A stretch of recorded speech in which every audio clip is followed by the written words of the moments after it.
So the message we were sending at the FOMC meeting last Wednesday was really that the disinflationary process, the process of getting inflation down, has begun, and it's begun in the goods sector, which is about a quarter of our economy. But it has a long way to go. These are the very early stages of disinflation. So the services sector, really, except for housing services, is not really showing any disinflation yet. So our message really was this process is likely to take quite a bit of time. It's not going to be, we don't think, smooth. It's probably going to be bumpy. And so we think that we're going to need to do further rate increases, as we said, and we think that we'll need to hold policy at a restrictive level for a period of time. We're seeing disinflation in the goods sector. We expect to see it in the housing services sector, and these are the three parts of the core PCE inflation index that we look at. There's 56% of the economy, which is the rest of the services sector. It's the biggest part, obviously. And we're not seeing disinflation there yet, and that's going to take some time. And we need to be patient, and we think we're going to need to keep rates at a restrictive level for a period of time before that comes down.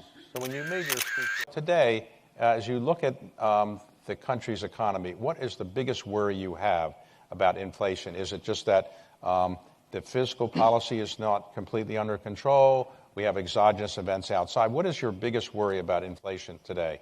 Well, it's kind of what I was saying earlier, which is we're just at the beginning of this process, right? Goods inflation. So we need that process to continue. Goods, the whole thing began, the whole inflation began with people not being able to buy services, instead buying goods, and then global supply chains collapsing. And so you couldn't get goods, and prices of goods went up, and that's where it started. But that is now starting to get better as supply chains are improving and as people are rotating their purchases back to services.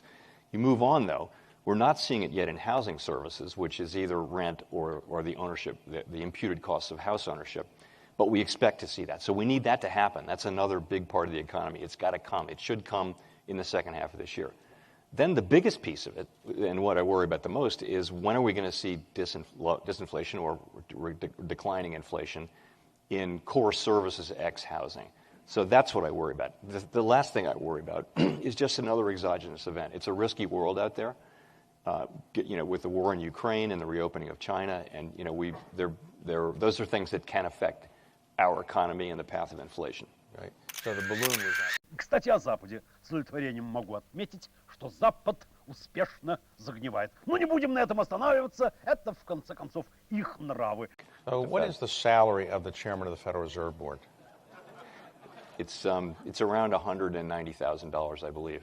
Okay, so you live on the $190,000. If you need to sell something, what do? You have to clear it for 45 days, or? That's right.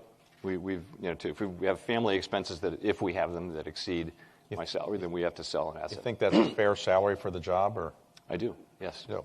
Okay.